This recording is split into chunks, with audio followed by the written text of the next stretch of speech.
I'm Mike from Rock and Load. We're at the Download Festival, and I've got the pleasure of talking to Rich from the fantastic Stone Broken.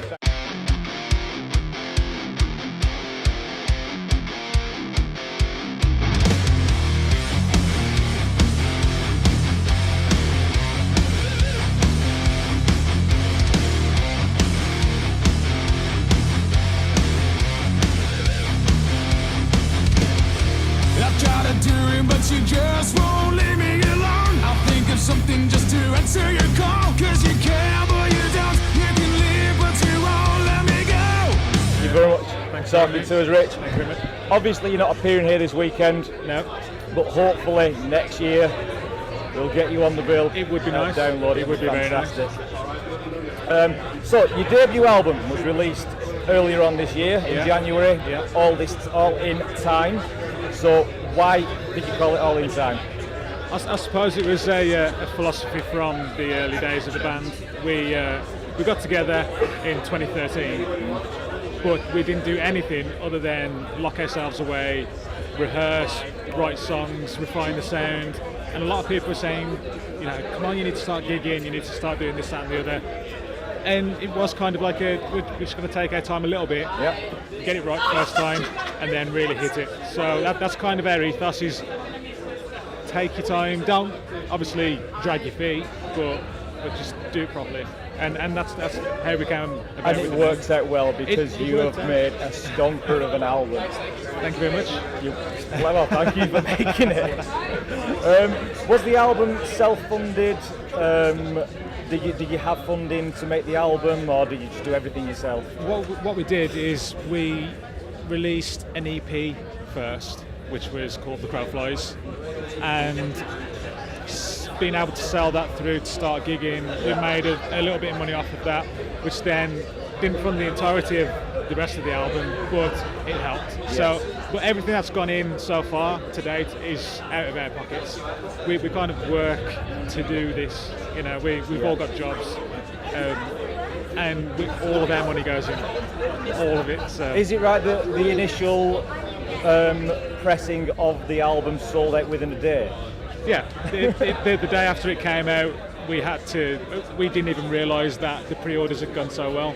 Yeah. And there's a bit of a delay until we got the second batch, so we sold out after the first day. Fantastic. Which is unbelievable. And now we're on our 8th batch. Really? You know, so it's carried on, and we've been gigging a lot. We've been getting the promo out there and stuff, so it's been unbelievable. Yeah. It was produced by Romesh, see if I can pronounce this correctly, Romesh Dadangoda. Dodengoda. Dodengoda. Yeah, that's close enough. He's produced people like Motorhead, You Know For A Friend, Bullet For My Valentine. All big guys. So, how did you come across working with Romesh?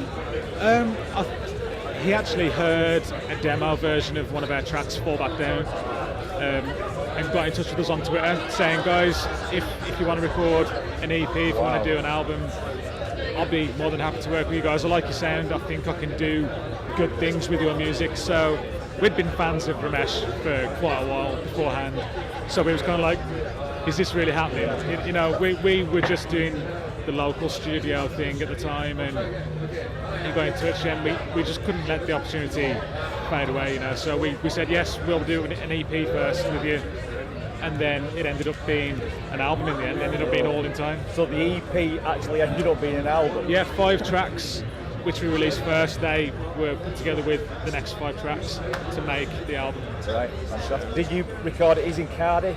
In Cardiff, Did you record it in Cardiff? We spent a week each time. We did 2 sessions. We spent a week in Cardiff on bad sessions. So right. It was great fun, spending the whole week with your mates, effectively. Yeah. We had an apartment for the whole time we were there, so we had a little base, and it was really good. And what did Romesh bring to the table? He had a lot of ideas, and he didn't let us know until we got into the studio, and that part was coming up, if you know what I mean. So for Fall Back Down, we had a different part in the chorus, which we thought worked well. He thought worked well, but he had another idea, and he said, I've had these notes in my head since I heard the demo. Can you just play these? And we did, and it was great, and that's on the track. and he changes like the endings of songs and this, that, and the other. So we're speaking to him again now about the potential follow-up to this. Really? And Second album? well, I mean, we've seen him here because he's here at Download, Right. and he's talking about pre-production, and so it looks like we're going to do the whole hog, Fantastic. and it's really exciting times. Yeah. What about record companies? Are there any interested? I should think there's quite a few that's interested. We've had some interest, definitely. You can't say who, obviously. can No, you? But- no, we can't say who, but we've had various international record labels approach us, and it's encouraging for us. It's early days still, and there's still a lot to talk about, and us as a band with Pete, our manager, we need to discuss where we're going to go, and if we want to go with one of them, As the album title says, all in all in time. time, exactly. You can't rush into these things, but yet you don't want to let the opportunity fade away. So we've got a lot to do in the next few months, and it's all, it's the best thing about being in a band is being able to do this sort of stuff. Yeah. So, Right. For any of our viewers that haven't seen Stone Broken, haven't heard Stone Broken, you're on Spotify, aren't you? Yep. So have a listen on Spotify. Anything else like Spotify? we're on Apple Music if you subscribe to there. Yeah. All of our music is on YouTube, so if you want to just type in Stone Broken, you'll find a playlist of our album. So before you buy the album, before you buy the CD, because that's what you have to do to get the best sound out of anything, you buy the CD, make sure you just have a listen on Spotify, and then you'll see what I mean by this next question. How old were you when you realised that you had a voice like that? Because it is amazing, your voice. Thank you very much. This is the first band that I've sang in, and we started 3 years ago. So literally, I sort What did you not sing in the shower when you were younger and think, wow, not really. my voice is pretty Like, good? I sang a little bit at college. I wasn't really confident enough to front a band, so I used to do backup singing. And it was actually my music teacher at the time. She turned around, Liz. She said, "Rich, you need to go forward. You need to be the front man of a band." Right. So I did a couple of shows in college, and she was like, "You need to do it." And I still didn't have that Were you just confidence. playing guitar? Yeah, I was a lead guitarist before I was ever a singer, and before I was a lead guitarist, I was a drummer. So Right. the whole thing. And with this band, we kind of got to a point where we were going to look for a singer, and I just thought, you know what, I'll give it a go, see what happens, and it's worked. People like what I do, and it's unbelievable. It was yourself and Robin, your drummer, that Yes. started the band, and you got Kieran and Chris Yes. in afterwards. didn't We you? did, yeah, because they were in a band together before, the same as me and Robin. So it was kind of like the two bands fusing together, and it's just worked really well. Like I say, in the early start, the start of Stone Broken, we just spent the time gelling together as a band, as mates, because you've got to do it. I think it's important.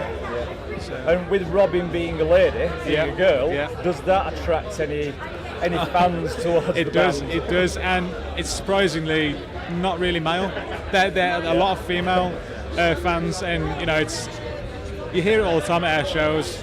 Like Robin, if you're doing a headline show, Robin will usually do a drum solo, and it just goes crazy. Everyone loves it, and you get people shouting, "Hey, Robin, I love you," and all this sort of stuff.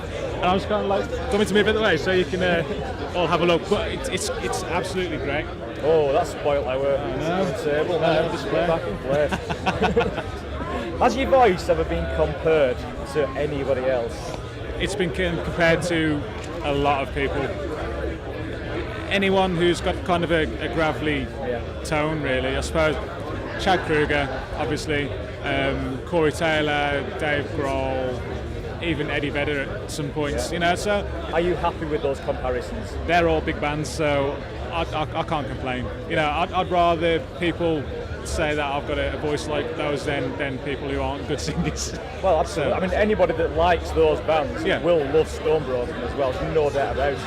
They will love your band. It's quite a riff-laden album. Some heavy riffs, some quiet riffs, bit of acoustic as well. Do you write all the riffs yourself? Do you do it with Chris? Who writes the riffs?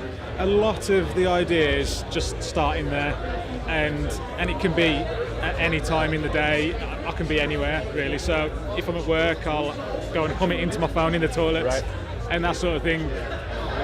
I tend to get an idea of how the song's going to sound, and then we put the meat on the bones together.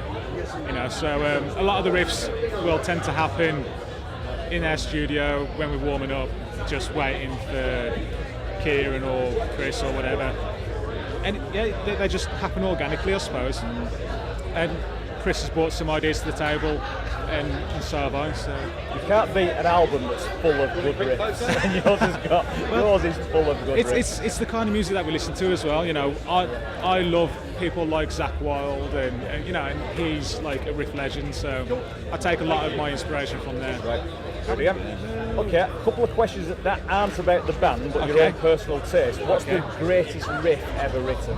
The greatest riff ever written. Wow, actually, I like the riff in Little Jack Horny by Extreme. Oh, yeah. Yeah. Nuno Bettencourt, one of my idols. I Absolutely love the riff in Mother Don't Want to Go to School Yeah. Today. That just gives me goosebumps.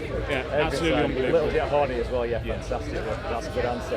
And last question, hypothetically speaking, you're on a festival bill Yeah. with 4 other bands. Stone Broken are in the middle of the bill, Yeah. and you can choose the 2 bands that go below you and the 2 bands that go above you. Who would you Wow. choose? Well, there's got to be a legendary band at the top, hasn't there? Yeah. So From any age, any era.